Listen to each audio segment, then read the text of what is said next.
बने ताकि उनका भी परिवार सुरक्षित रहे। धन्यवाद।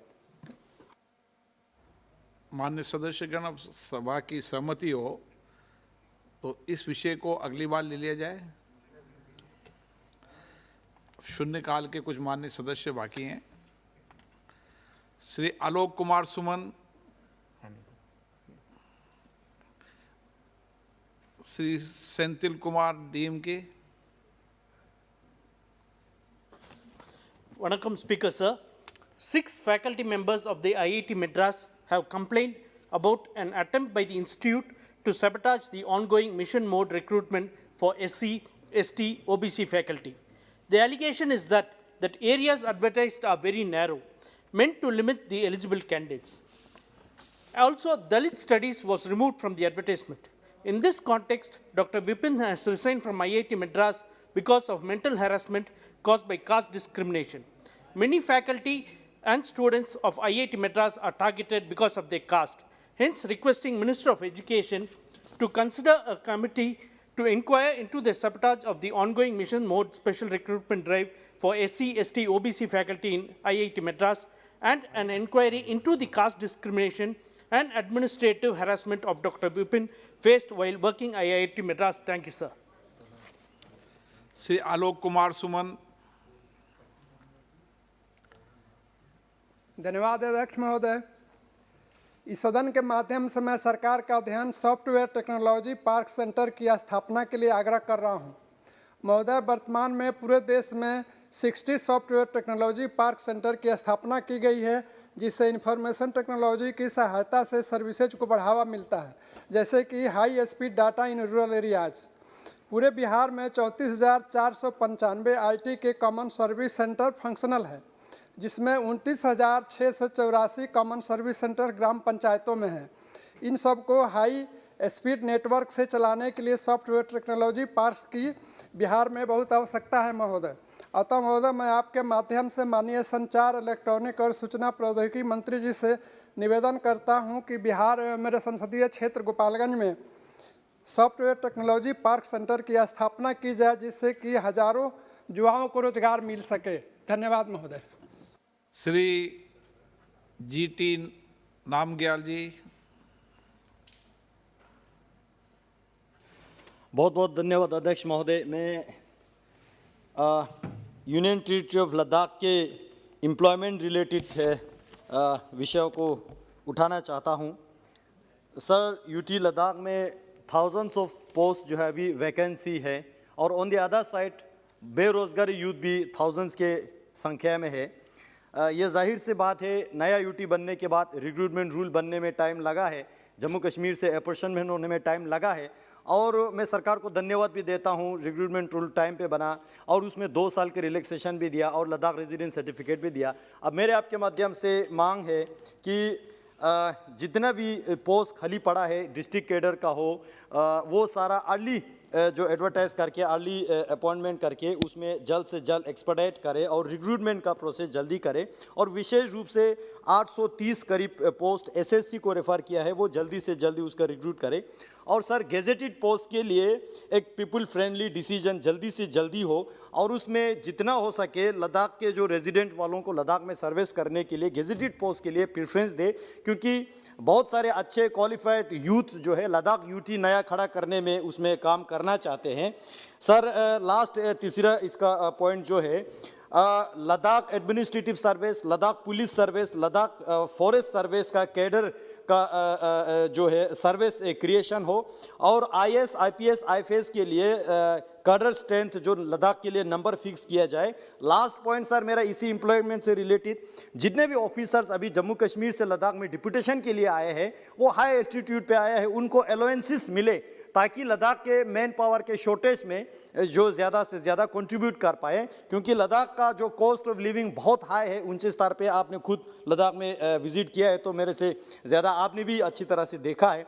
लास्ट पॉइंट, जितना हो सके रिक्रूटमेंट प्रोसेस जो है एक्सपर्टाइट करें और बेरोजगारी जल्दी से जल्दी खत्म करने का सरकार कृपा करे। ये मैं आपके माध्यम से पूरे अनएम्प्लॉयड यूथ ऑफ लद्दाख की ओर से सरकार की ओर मांग रखता हूँ। बहुत बहुत धन्यवाद अध्यक्ष महोदय।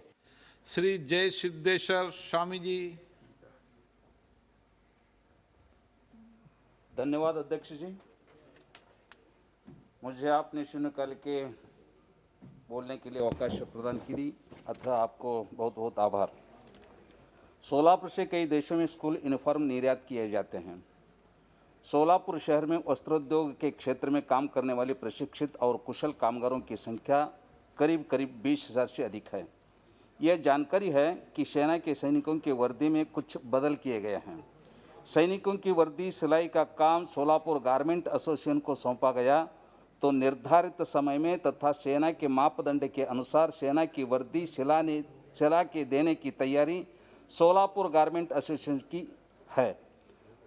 सोलापुर में जब 2014 में भारत के विकास पुरुष देश के प्रधानमंत्री माननीय नरेंद्र मोदी जी सार्वजनिक तौर पर सोलापुर के गारमेंट उद्योग में देश के लाखों सैनिकों की वर्दी सिलाई की क्षमता होने की विश्वास जताया था, अतः मैं आपके माध्यम से माननीय रक्षा मंत्री जी से विनम्र निवेदन करता हूं कि प्रायोगिक आधार पर सैनिकों की वर्दी सिलाई का काम सोलापुर गारमेंट एसोसिएशन को देने बाबत उचित निर्णय लेने की कृपा करें। धन्यवाद।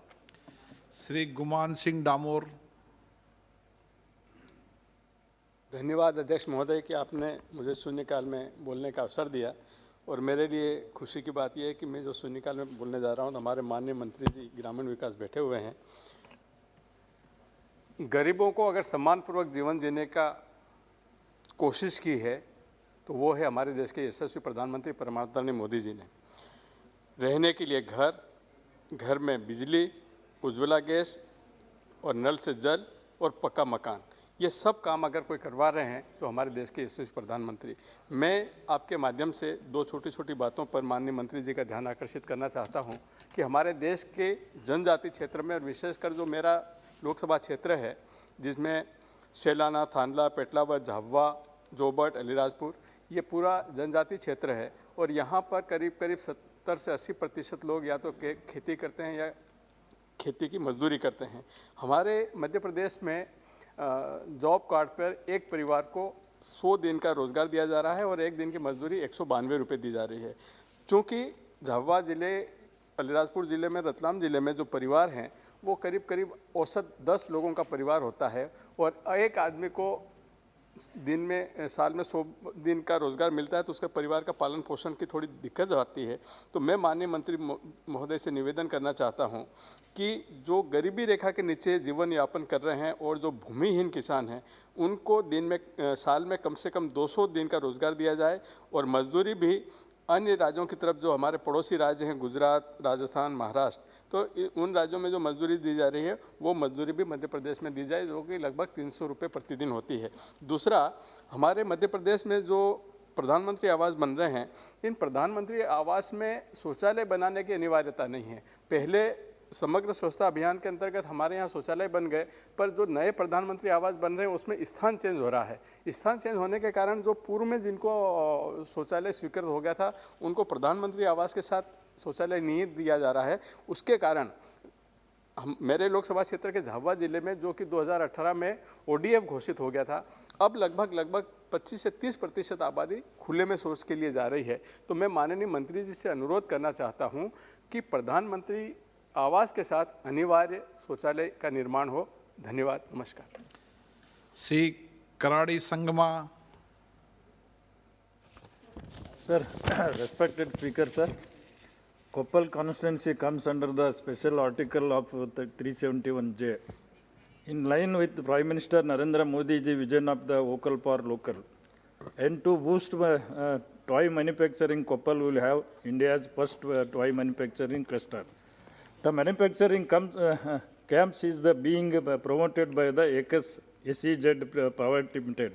ACUS is making a major play for the global toys manufacturing business, currently specializing in the contract manufacturing of toys for some of the biggest brands in the world.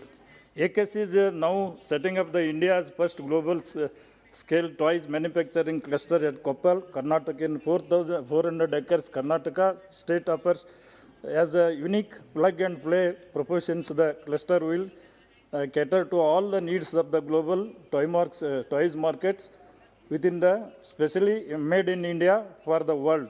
The company intends to set up in the rural area in Koppal, which provides the direct employment to the more than 20 to 30,000, especially for the people in the bottom of the pyramid, particularly women from rural hinterland, by the year 25 with an outlay turnover the target of the reach 14,021 crores, besides the creating in the numberable number of the opportunities of the employment indirectly from the procuring the required by the materials to sell the final, sir.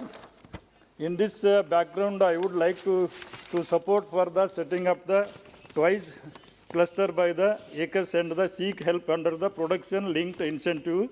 That's why therefore I wish to bring to the kind notice of the Honorable Speaker in that the concerned minister be advised to the provide the PLI benefit of the toys industry to the encourage the implement the cluster toys industry. Thank you, sir. Shrimati Sanghamitra Maurya. बहुत बहुत धन्यवाद अध्यक्ष महोदय।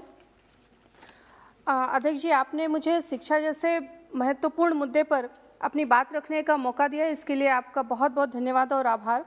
अध्यक्ष जी, जहां हमारे देश की यशस्वी प्रधानमंत्री आदरणीय नरेंद्र मोदी जी इस देश को पुनः विश्व गुरु बनाने की ओर लगातार प्रयासरत हैं, वहीं पर हमारे उत्तर प्रदेश के एक विश्वविद्यालय में BHU में अभी हाल ही में एक प्रोफेसर जिनकी नियुक्ति पॉलिटिकल साइंस के लिए हुआ था और वो सोशल साइंस फैकल्टी के डीन हैं। संसदीय नियमानुसार मैं उनका नाम नहीं ले रही हूँ। अभी हाल में ही वो विश्वविद्यालय कैंपस के अंदर छात्रों को उपले बनाने अर्थात गोबर पाथने की विधि बता रहे थे।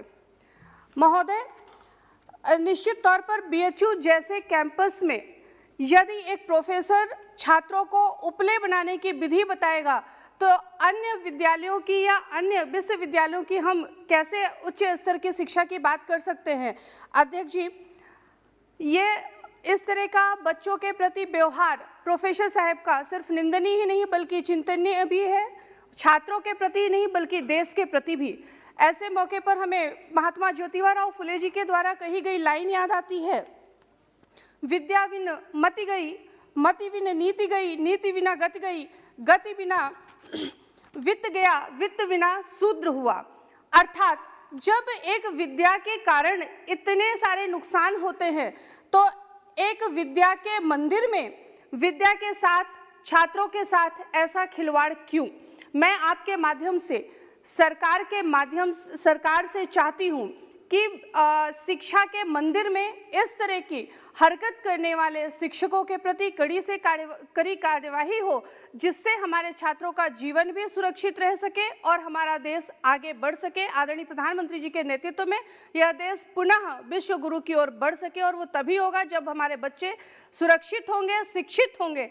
इसलिए आदरणीय अध्यक्ष महोदय, आपने मुझे समय दिया, इसके लिए बहुत बहुत धन्यवाद और आभार व्यक्त करते हुए एक बार पुनः यही मांग करती हूँ कि ऐसे शिक्षकों के प्रति कार्यवाही होनी चाहिए। धन्यवाद। श्रीमती रंजीता कोली। धन्यवाद अध्यक्ष महोदय, आपने मुझे सदन में बोलने का मौका दिया, इसके लिए आभार व्यक्त करती हूँ। मैं आपका ध्यान अपने संसदीय क्षेत्र भरतपुर की सड़क छकड़वाड़ा से धौलपुर तक वाया भुसावर, ब्याना, बंदबाराठ, बाड़ी, बसेड़ी की सड़क की ओर आकर्षित करना चाहती हूँ। महोदय, छकड़वाड़ा से ब्याना होते हुए धौलपुर तक सड़क की लंबाई लगभग 105 किलोमीटर है। ब्याना के वंशी पाटपुर में विश्व प्रसिद्ध लाल पत्थर की मंडी है। यह लाल पत्थर पूरे देश की ऐतिहासिक इमारतों में लगाया है एवं हमारा सौभाग्य है से वर्तमान में भव्य राम मंदिर के निर्माण में भी इस पत्थर का उपयोग हो रहा है, जिसके कारण इस सड़क पर वाहनों का आवागमन बहुत ज़्यादा है, जिससे इस सड़क की स्थिति बहुत खराब हो रही है तथा जगह जगह सड़क की कम चौड़ाई के कारण आम जन को इस सड़क पर जाम के साथ बड़ी दुर्घटना का सामना भी करना पड़ता है।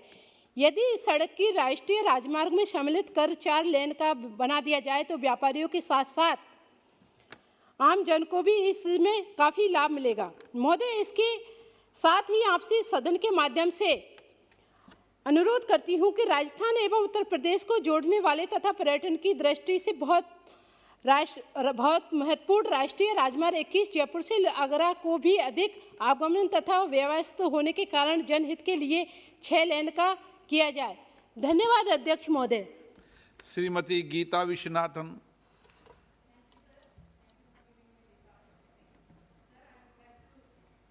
Request the Honorable Health Minister through you, sir, for sanction and set up a NEET examination center in East Godavari district, Kakinada, Andhra Pradesh, sir. Sir, the parents and students are suffering a lot to go to long distance to appear the NEET examination, sir. That's why people are, since long time they are asking for the sanction of NEET examination center, sir. Sir, in this regard, I would like to reiterate that nearly 12,000 students are appearing for NEET examination from East and East Godavari, sir. There is no NEET center at the East Godavari and West Godavari. So, if they are the students are travel to appear the examination nearly 250 to 300 kilometers to Vizag, Visakhapatnam or Vijayawada. I would like to request the Honorable Health Minister. I already given representations to Education Minister, Health Minister, and I met the NEET examination chairman also, but there is no result, sir. Once again, I request the Honorable Minister, my fortune Honorable Minister also here, then, Madam, please take it serious. Sanction NEET examination center at 2022 in this year in East Godavari. Thank you, sir. Shri Manickam Tagore ji. Thank you so much, sir. Today is a important day as Lok Sabha has worked more than our productivity, 126% of this session. And I'd like to speak about the voiceless Sivagasi firecrackers industry and the matchbox industry. More than 6 lakh people are dependent on that industry, sir. That industry is facing its existential crisis because of the Supreme Court rulings, and we are facing the most difficult time in the history of that Sivagasi industry itself. I had taken up with the Honorable Minister, Industries Minister also, but still there is nothing, no help from the central government. Therefore, I request that kind heart, there should be some kind of kind towards the people of Sivagasi fireworks industry, which had 100 years of fireworks industry in that area, and which is called as Kutti Japan, and which gives more than 6 lakh people work. And it's only industry is the Sivagasi industry, is surviving industry is the fireworks and printing and matchbox industry. One of the industries is facing its existential crisis. Therefore, through you, sir, I would like to request the Honorable Industries Minister to form a special team to help the Sivagasi industry to get out of the crisis which they are in. Thank you so much, sir. Shri CP Joshi, Shri Raju बिष्टा, Nayab Saini, Vijay Kumar ji. धन्यवाद अध्यक्ष महोदय। मेरे संसदीय क्षेत्र गया बिहार में NH 82 का निर्माण 2016 में गायत्री प्राइवेट लिमिटेड कंपनी को दिया गया था और 2019 में उसको पूरा करना था। आज तक रोड का निर्माण ठीक से नहीं हुआ है और साथ ही साथ एक फ्लाईओवर का निर्माण होना भी था। रेल फाटक बंद रहने के कारण 2-2-2.5 घंटा फाटक बंद रहता है और ये उत्तर बिहार और दक्षिण बिहार को जोड़ने वाली लाइफलाइन रोड है और वहाँ पर पिंडदान के लोग यात्री आते रहते हैं। उसको जल्द से जल्द फ्लाईओवर का निर्माण कराया जाए। साथ ही साथ रोड का जो निर्माण हुआ है उस गुणवत्ता को जांच कराया जाए। आपके माध्यम से माननीय सड़क परिवहन मंत्री से मैं मांग करता हूं कि उसको जल्द से जल्द जांच कराते हुए फ्लाईओवर का निर्माण कराया जाए। जय हिंद, जय भारत। राहुल कसवा जी। महोदय, अध्यक्ष महोदय, मैं आपके मार्फत से बहुत ही महत्वपूर्ण मुद्दे को उठाना चाहता हूं। अध्यक्ष महोदय, बीते हुए इन सालों के अंदर देश के प्रधानमंत्री आदरणीय नरेंद्र मोदी जी के द्वारा इस देश के एक आम व्यक्ति को बैंकिंग से जोड़ने का काम किया गया। जनधन के खाते खुले गए और banking for the non bank, funding for the non funded के लिए मुद्रा जैसे लोनों की स्कीम की चालू करी गई।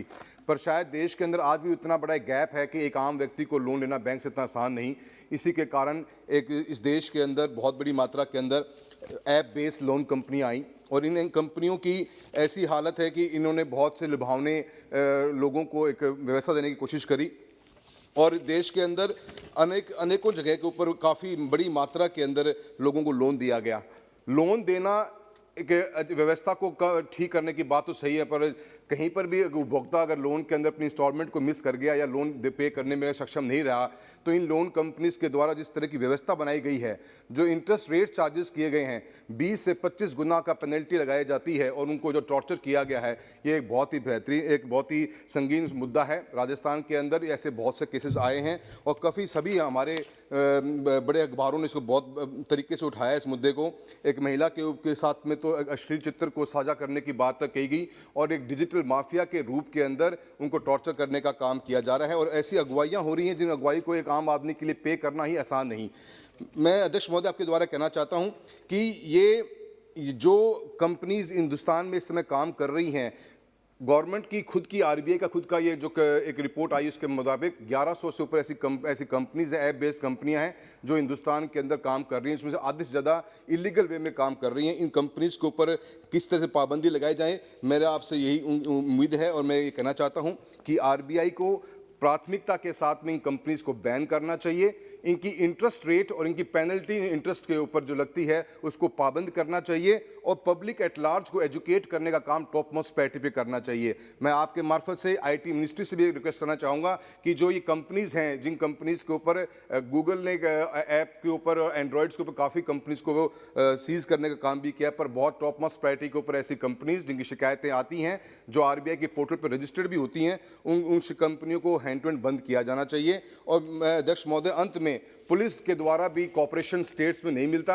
एफआईआर दर्ज नहीं होती और इन लोगों को जो टॉर्चर होना पड़ता, काफ़ी लोगों ने सुसाइड तक की भी नौबत आई है, बहुत शिकायतें आती हैं। मैं आपके मार्फत से होम मिनिस्ट्री से रिक्वेस्ट करना चाहूँगा कि ऐसी कंपनीज के ऊपर जो इनकी शिकायतें अगर एक उपभोक्ता लेके आता है तो टॉप मोस्ट प्रायोरिटी के ऊपर उनके एफआईआर दर्ज हो और उन पर सख्त से सख्त कार्रवाई की जाए, क्योंकि देश बहुत बड़ा है और आने वाले समय के अंदर इंटरनेशनली आज हिंदुस्तान में सबसे अधिकतर कंपनियां हैं और भविष्य में ये माना जाता है कि ये मार्केट करीब करीब 30,000 करोड़ के लगभग पहुंच जाएगा 2025 के आस तक। तो हमें इसके ऊपर जागरूकता लानी बहुत जरूरी है। बहुत से लोगों के घर बर्बाद हो रहे हैं और मैं सरकार आपके मार्फत से सरकार से निवेदन करता हूं कि आरबीआई इसमें स्ट्रिक्ट एक्शन लेने का काम करे। श्री ढाल सिंह बिसेन। अध्यक्ष महोदय, बहुत बहुत धन्यवाद, आपने मुझे शून्यकाल में बोलने का अवसर दिया। अध्यक्ष महोदय, आप जानते हैं कि समय जल कितना आवश्यक है और हमारी सरकार जल के संरक्षण के लिए किस तेज़ी से काम कर रही है। अध्यक्ष महोदय, मैं कहना चाहता हूं कि कृषि और पेयजल के लिए तालाबों का संरक्षण अति आवश्यक है। लगभग अंग्रेज़ों के पहले के समय और अंग्रेज़ों के बाद तो लगभग स्वतंत्रता के बाद ही 75 साल हो गए हैं, तो जो तालाब निर्मित किए हैं और उनकी जो नहर प्रणालियाँ हैं, तो ये नहर प्रणालियाँ लगभग छिन्न भिन्न हो गई हैं। इनके रखरखाव के कारण से कृषकों को ठीक से पानी नहीं मिलता। यद्यपि पुराने तालाब जितनी क्षमता के थे उससे आज की तारीख में दुगनी क्षमता से उनको सिंचाई दे रहे हैं। तो मेरे लोकसभा क्षेत्र के अंतर्गत अध्यक्ष महोदय एक सर्राटी टेकाड़ी गांव में तालाब है जो 105 साल पुराना है, उसकी नहर प्रणाली लगभग समाप्त हो गई है और इसलिए उसके आपके जो है सिंचाई ठीक करने जाने के लिए, उनकी नहर प्रणाली को ठीक करने के लिए उसके लिए राशि दी जाए। लगभग उनके गेट कुलापे जो भी हैं वो सब बर्बाद हो गए हैं। इसी तरह से ढूटी एक बड़ा पुराना जलाशय बैनगंगा नदी पे, जिसमें इतनी सिल्ट हो गई कि अब उसमें 1 फुट भी पानी नहीं भरता, तो उसको रीसिल्टिंग की जाए और जितने भी हमारे क्षेत्र में ये 70, 80, 100 साल के तालाब है, इनकी नहर प्रणालियों को सीमेंटीकरण करें ताकि सिंचाई की जो क्षमता हमने दुगनी विकसित की है और ज़्यादा विकसित करें और हमारा पानी बर्बाद ना हो, सिंचाई के लिए पूरा पानी मिले। बहुत सारे तालाबों में हम पेयजल के लिए भी पानी देते हैं, तो पानी बर्बाद ना हो, तो डैम सेफ्टी के अंतर्गत उन तालाबों का भी पुनः संरक्षण करने के लिए केंद्र सरकार अधिकतम राज्यों की मदद करे। आपने मुझे अवसर दिया, बहुत बहुत धन्यवाद अध्यक्ष महोदय। श्री मलुक नागर जी। सब बहुत बहुत धन्यवाद, सब बहुत बहुत धन्यवाद, आपने बोलने का मौका दिया। और मैं गंगा मैया के बारे में कहना चाहता हूँ। पार्लियामेंट में मेरी पहली स्पीच गंगा मैया से संबंधित थी और मोदी जी जब वाराणसी जाते हैं तो बहुत अच्छा लगता है, इससे संबंधित थी। तो जो अब का बजट आया है इसमें 25 साल तक के लिए आगे प्रोविज़न रखा है।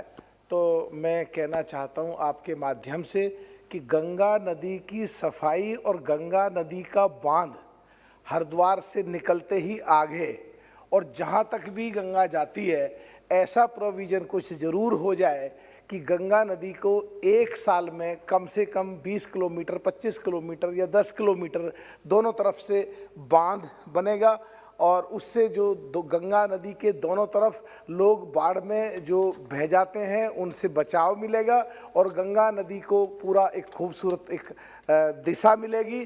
और जो विदेश से आते हुए लोग जो गंगा मैया के बारे में सुनते हैं, जब गंगा मैया को इतना खूबसूरत देखेंगे तो एक पर्यटन को भी बहुत बढ़ावा मिलेगा। और जैसे ही सब बस ख़त्म कर रहा हूँ, बस जैसे ही हरिद्वार से आगे निकलते हैं तो पुरखा जी पड़ती है जो मेरी लोकसभा में ही है और फिर मीरापुर भी, हस्तिनापुर भी और बिजनौर भी, चांदपुर भी, सारा वाराणसी की तरह ही गंगा नदी के किनारे किनारे मेरी लोकसभा पड़ती है।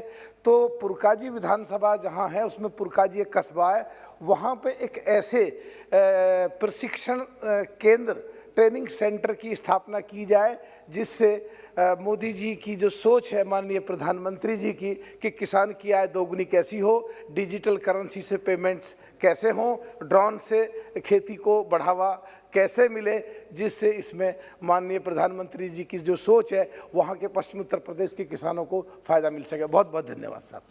श्री इम्तियाज जलील जी। अध्यक्ष महोदय, मैं आपका संरक्षण चाहता हूं एक मुद्दे के ऊपर कि मैं जिस चुनावी क्षेत्र से आता हूं औरंगाबाद में, वहां पे 2 मंत्री बनाए गए हैं, एक डॉक्टर भगवत कराड़ है और दानवे साहब है। आपको पता है कि दिशा जो है वो सबसे इम्पॉर्टेंट कमेटी है जिसके अंदर केंद्र सरकार की जितनी भी स्कीम्स हैं हम उसको मॉनिटर करते हैं। दिक्कत ये हुई है कि मतलब चूंकि अब ज़्यादा वक्त ये नहीं दे पाते हैं तो दिशा की मीटिंग्स हो नहीं पाती है। अब मैं आपको एक छोटा सा एक उदाहरण देना चाहता हूँ। मेरे साथ में यहाँ पे जगदम्बिका पाल साहब बैठे हुए जो सीनियर सदस्य है और ये हमारे अर्बन डेवलपमेंट कमेटी के मेंबर है। अध्यक्ष महोदय, जब मैं यहाँ पर आ रहा था तो सिर्फ एक रिव्यू ले रहा था कि प्रधानमंत्री आवास योजना का मेरे चुनावी क्षेत्र के अंदर क्या है। 52,000 लोग एलिजिबल हुए थे लेकिन अभी तक मिला था 355 लोगों को। मुझे खुशी है आज ये बताते हुए कि पूरे महाराष्ट्र के अधिकारियों को इस कमेटी ने समन किया और आज चूंकि हमने उसका रिव्यू लेकर आए थे दिशा के बाहर, तो आज 50,000 लोगों को मेरे चुनावी क्षेत्र के अंदर ज़मीन देने का सरकार ने तय किया है, महाराष्ट्र की सरकार ने। तो ये एक बहुत बड़ा काम है। तो मैं आपसे ये संरक्षण चाहता हूं कि अगर मंत्री बन गए तो मंत्री तो कभी भी रिव्यू ले सकते हैं, लेकिन उनके मंत्री बनने से है तो मुझ जैसे एक सांसद को नुकसान ये हो रहा है कि मैं केंद्र सरकार की कमिटीज़ को रिव्यू नहीं कर पाता हूँ, उनके प्रोग्राम्स को रिव्यू नहीं कर पाता हूँ। तो मैं चाहता हूँ कि कुछ इस तरह का इंतज़ाम किया जाए कि अगर मंत्री अगर बन गए हैं तो वो तो जब चाहे वो मीटिंग बुला सकते हैं और जैसा रिव्यू लेना चाहे जब चाहे ले सकते हैं, लेकिन उस प्रोसीजर के जरिए हम जैसे लोगों को बड़ा नुकसान हो रहा है और इसके जरिए है तो जो सेंट्रल गवर्नमेंट की स्कीम्स है उसके साथ हम इंसाफ नहीं कर पा रहे हैं। तो अध्यक्ष महोदय, मैं आपसे हाथ जोड़कर ये विनती करूंगा और साथ ही साथ सेंट्रल गवर्नमेंट की 15 पॉइंट माइनॉरिटी डेवलपमेंट की भी मीटिंग है तो पिछले 1.5 साल से नहीं हुई है और ये पूरे हिंदुस्तान के अंदर ऐसा है। तो मैं चाहूंगा कि ये दोनों मीटिंग्स रेगुलर बेसिस के ऊपर करवाने के लिए आपकी तरफ से कोई एक आदेश जारी किया जाए। धन्यवाद। माननीय मंत्री जी, दिशा की मीटिंग ठीक से हो जाए और दिशा की मीटिंग में सब अधिकारी आएँ और उसकी एजेंडा ठीक से बने, इसके लिए एक पाबंदी आप अपने सर्कुलर में आपने समय समय करते हो, लेकिन इसका रिव्यू आप सभी डिपार्टमेंटों से बात करके कीजिए। अध्यक्ष महोदय, ये विषय अधीर रंजन जी भी सदन में उठाया और सब लोग उठा रहे हैं। आज मैं बड़े ही भारी मन से कह रहा हूँ कि पूरे देश में जो दिशा की बैठकें होनी चाहिए उसका 1/4 हो रहा है। तो आपका जैसा दिशा निर्देशन होगा, क्योंकि जो दिशा की मीटिंग आहूत करते हैं वो चेयरमैन करते हैं, लेकिन कलेक्टर के ऊपर भी दायित्व होता है। तो ये अगर आपके दिशा निर्देशन हो कि सबकी कमेटी, डीओपीटी, आरडी के सेक्रेटरी, तब इसका कुछ रास्ता निकल सकता है। ठीक है। सभा की कार्रवाई सोमवार 14 मार्च 2022 को 4:30 बजे तक के लिए स्थगित की जाती है।